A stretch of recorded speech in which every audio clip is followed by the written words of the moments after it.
Esse mga aqui mais simang ocupar e produtivo, Ministério de Turismo e Saúde Público.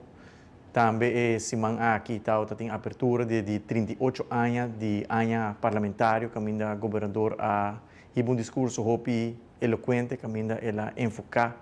riba perspectiva não econômico que tawar brindar para o manejo de governo a reflejar também riba reto não que tem riba saúde mental, crescimento econômico inovação de cuidado médico que tem mensagem positivo de trabalhamento junto também que discurso seguro que está na seu lugar na ocasião aqui. Também, já o último, nós anunciar a continuação do projeto de Boardwalk Malmok,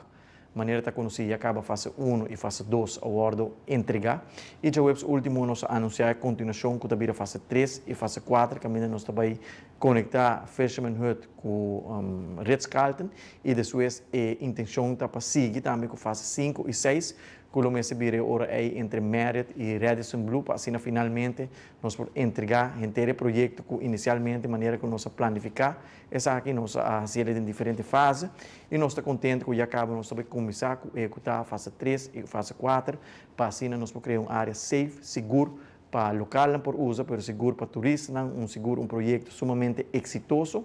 que acaba milhares de locais e milhares de turistas a fazer uso de diariamente e semanalmente, que nós estamos contentes com este acordo financiar para TPIF, que é outro bonito projeto que seguro de valor agregado para nosso turismo.